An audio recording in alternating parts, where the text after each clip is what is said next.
What's up, everyone? Welcome to this day in Philly sports history for March 13th, 2024. I'm your host, Jim Montgomery. Welcome to a Wednesday edition of the podcast. We got another big show today. So much to get to, so let's get right into it. We'll start with a recap of yesterday's question of the day. I asked you, what was Allen Iverson's most iconic play as a Sixer?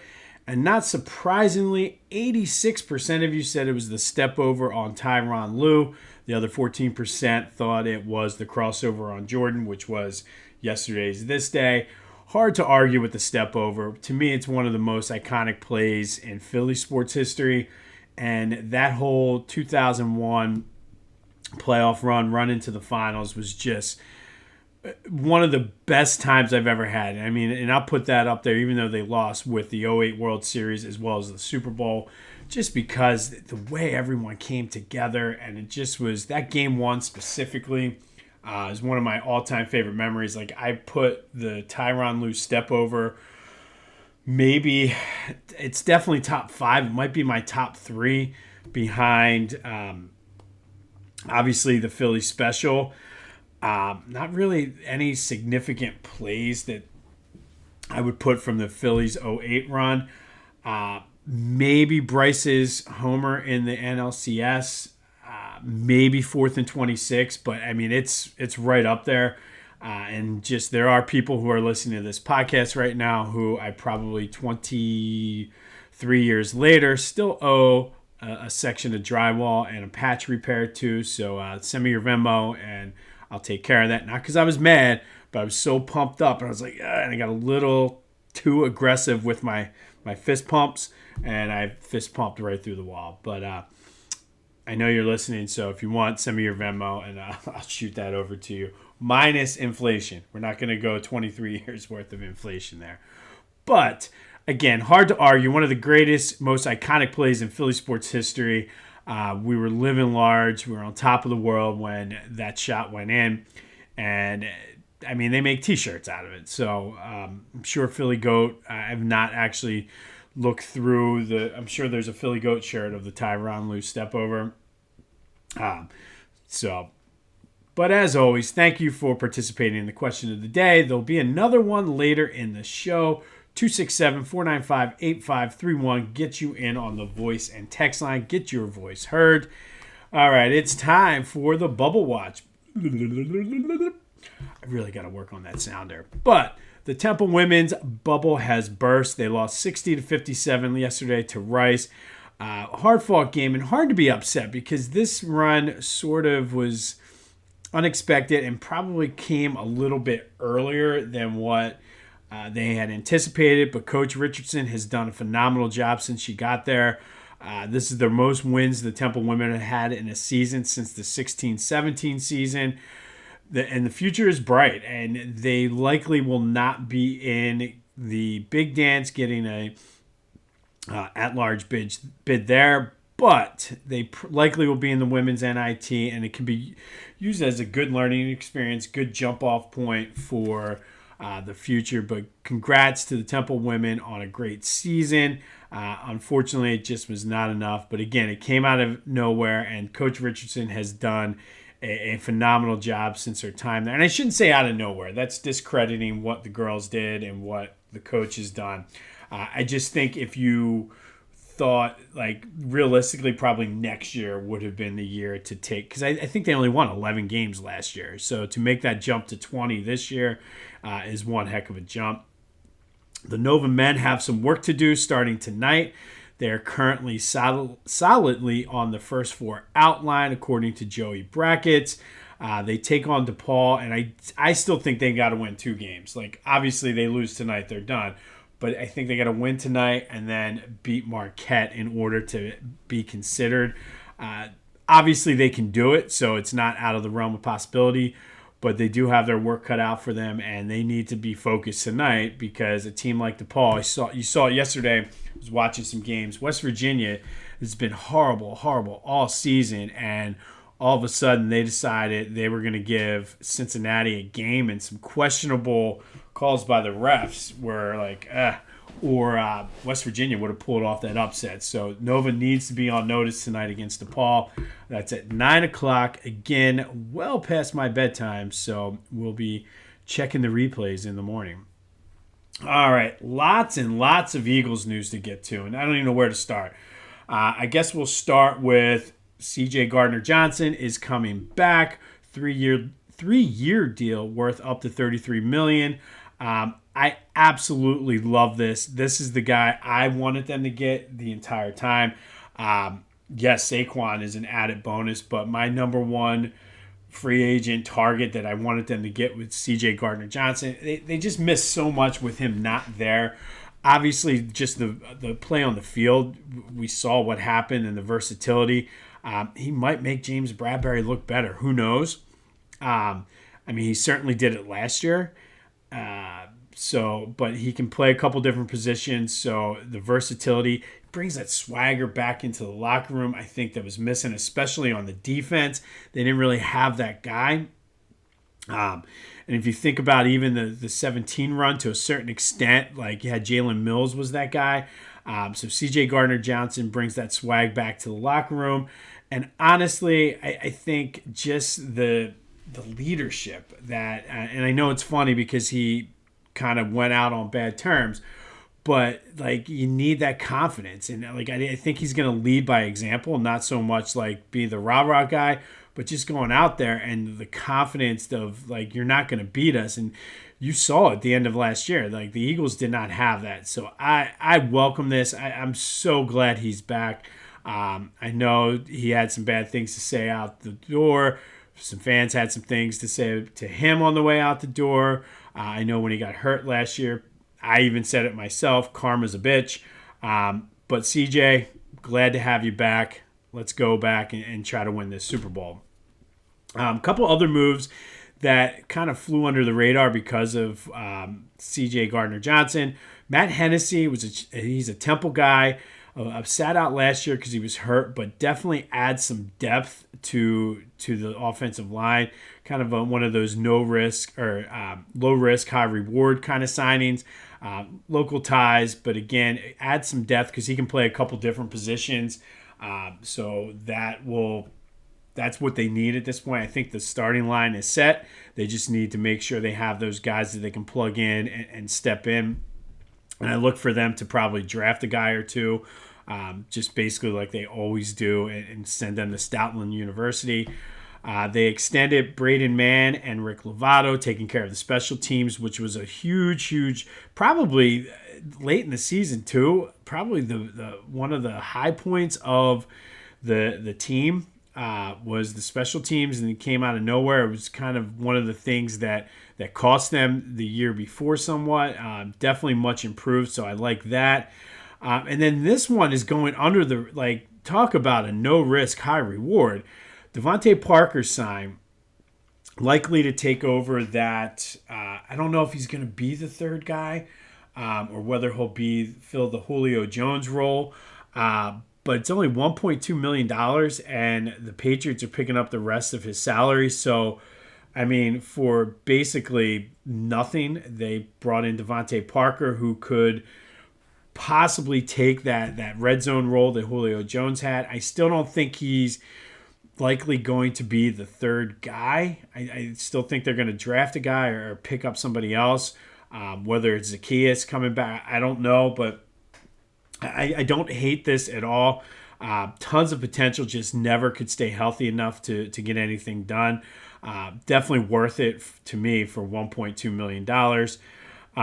Josh Sweat seemingly said his goodbye as they're trying to work out a trade. I would expect something to go down now that sort of that first wave of free agency is over.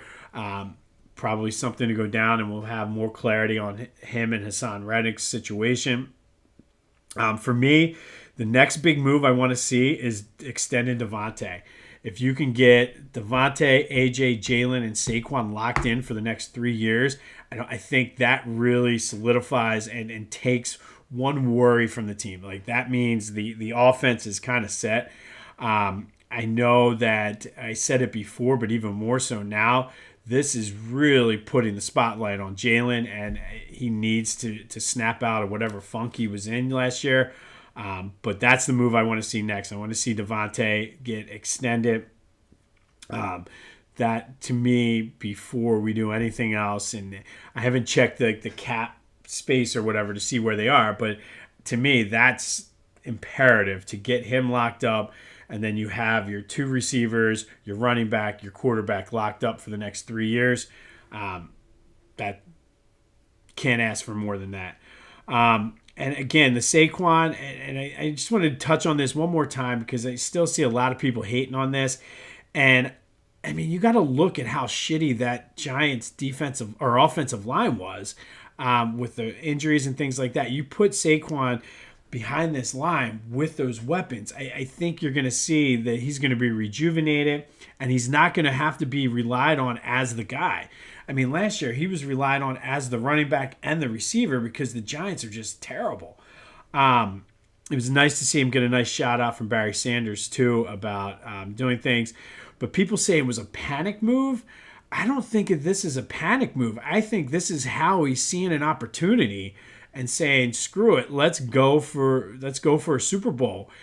We have a window. Let's go to do it." And I don't think it's panic at all, because he could have probably re-signed DeAndre Swift for less money and kept everybody else happy. I think he saw an opportunity to sign the best running back on the market.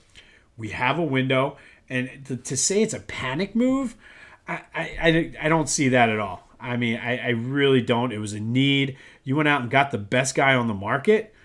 I mean, I don't see how that's panicking. I think that's saying we have a window, we have the money, we have the resources, and let's just do it.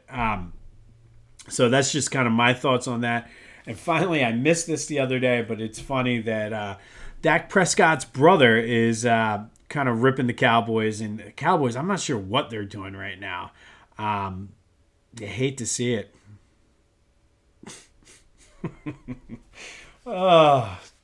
Between the Cowboys and the Giants this offseason, it's been great. I mean, and then Washington signed Marcus Mariota. It's just, I mean, if the Eagles don't win the division next year, something terrible went wrong. And here it is, March 13th. I'm recording this at 6:55 a.m.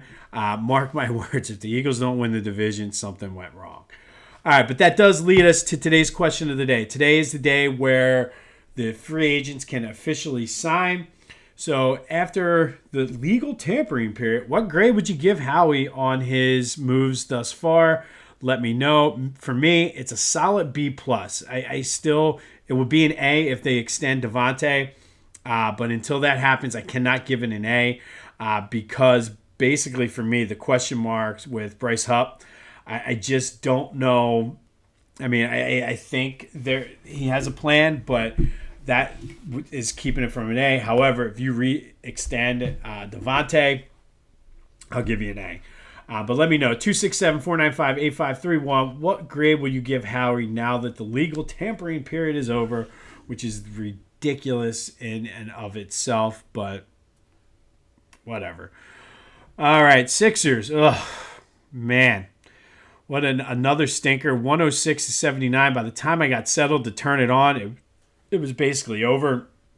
They're the first team since 2019 to score under 80 points in consecutive games. I think we need to put out an APB, a missing persons report, whatever you want to call it.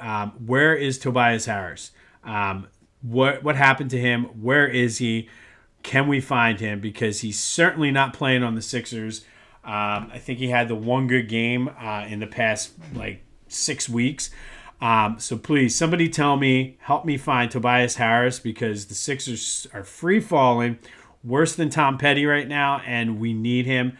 They are currently in the 7th seed, only a half game up on the Heat for the 8th seed. And I know there's not that many games left, but the way they're free falling, they're only 6.5 games out of falling out of the play-in tournament completely. At this point, I'd almost rather them miss it and have a better odd for the lottery. But man, somebody tell me where Tobias is, because he's certainly not on the court. Just brutal, brutal, brutal. And I mean, one, I guess, ray of hope and glimmer of hope that we can take away from this free fall the Sixers are in is that the clock is ticking on Tobias's time here as a Sixer. I mean, wasted opportunity. I don't even know what you want to call it, but somebody tell me where Tobias is. Maybe he's already getting ready for has his agent scouting out teams he can go to, but man, he has been brutal. One quick programming note: if you liked the Clashing Conferences podcast when they were doing NFL coverage, stay tuned, because there will be some NBA Clashing Conferences coming very, very soon as we get ready for the playoffs. Once I have the details, I will get them to you. And also, if you have any interest if you're not necessarily a Philly person and you want to be a part of that crew, hit me up offline and I can put you in contact with Steven for that. But stay tuned for Clashing Conferences basketball coming soon to a podcast platform near you. All right, Flyers, good win over the Sharks last night. They've had trouble with the Sharks all year. I don't know what it is, but I mean, the Sharks are not a very good team, but the Flyers have struggled with them. So it's good to see them get the 3-2 win and get those 2 points. Owen Tippett with the game winner in the third period. They're hanging tough in that playoff race. They are currently 4 points up on the Islanders for the non-wild. I guess the way the NHL playoffs go, it's top 3 teams in each division, and then the next 2 best point totals. So they're hanging on to the 3rd spot in the Metro Division over the Islanders. It's going to be fun going down the stretch with this team. They were able to do it without John Tortorella, who now has 1 game left on his suspension for not leaving the bench. Union threw out a stinker last night, losing 6-0 to Pachuca. Again, though, not necessarily a horrible loss. They were the Liga MX champions in the Mexican League, which I don't know much. And I know my brother used to tell me about the different leagues that when he worked at the pizza shop. But I think Liga MX just is the Mexican League. I could be wrong. But they're the champs and they're playing at home. So, and they've had a tough, a packed full stretch. They've played 6 games already early in the season. But they are in action now on Saturday against Seattle. Nice little interconference, but they have a few days off now to kind of rest and get back to normal. Phillies are back in action today. 2 weeks to go until opening day. Cannot wait. Stay tuned. Hopefully, I'm just finalizing notes, and I want to get more of a sense on who's going to make the team before I record the Phillies preview. But stay tuned to that. And again, the best way, follow me on Instagram at PhillyJimbo, Twitter and TikTok at Jimbo_Mont. Like the YouTube channel, Jimbo_Mont. Subscribe to it. That way you'll get everything. But that will be on the Back to the Future platform. Like I said, I'm just kind of waiting to see what goes on with that. What you don't need to wait on is Philly Goat. Go to phillygoat.com. They have their top 5 sellers, which are all Phillies right now. They have the Believe shirt, which is one of my favorites. The players are wearing it. My daughter was super pumped to get it. They have the fans, which I cannot wait to order. Those things look phenomenal. They have the Major League Baseball Fanatic tee. They call it the Fan tee. I have one of them, which is the Major League Baseball logo with the Fanatics picture. Phenomenal, especially for kids. They have the Fightins tee, which is the boxing glove shaped like the old school P's, which is another incredible shirt. And then if you want to get something for your kids, they got Bryce Harper with his Fanatic headband blowing a bubble. Those are the top 5 sellers right now. It's Phillies time, guys. Go to phillygoat.com, get your Phillies gear. Use the promo code Jim Montgomery for 10% off your order. And don't take my word for it. Go and look. And once you see what they have, you're going to be like, okay, I need to get this. So go to phillygoat.com. Use the promo code Jim Montgomery for 10% off your orders. And get like get geared up for Phillies, man. And they have like 2 or 3 different pairs of shoes that you can match up with the shirt. Like, just go. Don't take my word for it. Go check it out. You won't be disappointed. Just remember to use the promo code Jim Montgomery for 10% off your order at checkout. All right, today's this day. There is so many Philly connections woven throughout this one. So let's just get to it. We're going to go back to 2005. And on this day, the Raptors beat the Sixers 128-110 up in Toronto. Iverson led the Sixers with 32 points and 8 assists. But the difference in this game was the three-point shooting. The Sixers went 10 for 25, which is solid, not terrible. But the Raptors went 21 for 34. Let that sink in. 21, they were like almost 60-some percent from three-point range. Or wait a minute. That's more than that. Look at me trying to do math here on the fly. That does not look right. 21. Oh, yeah, I guess it is. It just didn't look right for me. But 62% from three-point range. But that included 12 for 19 from Donyell Marshall. 12 three-pointers in a game. And that tied the NBA record for threes in a game. So we already have the Sixers Philly connection. Donyell Marshall was a future Sixer. He would be the Sixer 2 or 3 years later before he finished out his career. But the 12 three-pointers tied the NBA record for threes in a game, set by one Kobe Bryant. There's your third Philly connection to there. It would be eventually tied by Steph Curry and then broken by Steph Curry. So Steph Curry would hit 12, and then Steph Curry would hit 13 in a game. And the current record is 15, set by Steph Curry's teammate, Klay Thompson, who hit 15 in a game in 2018. Making it more remarkable is he did it only playing 27 minutes. So he hit 15 three-pointers in 27 minutes. That's like just unheard of. And that's your fourth Philly connection because the Warriors the Warriors moved to San Francisco from Philly. So 4 Philly connections today. But on this day in 2005, it was the Raptors beating the Sixers 128-110. Future Sixer Donyell Marshall hitting 12 three-pointers, tying the NBA record set by Kobe Bryant. And as I always like to do, if you're keeping score at home, the current record is 15, set by Klay Thompson in 2018. All right, finally today, our Philly Sports Women's History Spotlight. This is a fun one. We're going to take a look at Gertie Dunn, who was a multi-sport star from Sharon Hill. While she was in high school, she got started right away. While she was in high school, she played shortstop for 2 different teams, the Battle Creek Bells and then the South Bend Blue Sox of the All-American Girls Professional Baseball League. Now, does that sound familiar? It should. And if you are a baseball movie fan, then you've probably watched A League of Their Own. This is the league that A League of Their Own was about, the All-American Girls Professional Baseball League. Yes, Gertie played in that league. She was Rookie of the Year in 1952. When the league did fold a few years later, she went to Westchester State University, where she played field hockey and lacrosse. On graduation, she played for the U.S. field hockey team, the U.S. lacrosse team, later coached and taught at Westchester. She served as an umpire in the Philadelphia Women's Lacrosse Association, and she is one of the players to be featured in the Women in Baseball exhibit in the Hall of Fame. So Gertie is a Hall of Famer in my book, but just phenomenal as a baseball player, field hockey, lacrosse, just an inspiration. She is, besides being part of the exhibit in the Baseball Hall of Fame, she's in the Field Hockey and Lacrosse Hall of Fame, Westchester University Hall of Fame, the Philadelphia Sports Hall of Fame. She is the first lacrosse player to be inducted into the Philadelphia Sports Hall of Fame. She's in the Chester County Sports Hall of Fame, the Delco chapter of the Pennsylvania Hall of Fame, as well as the Delco Sports Hall of Fame.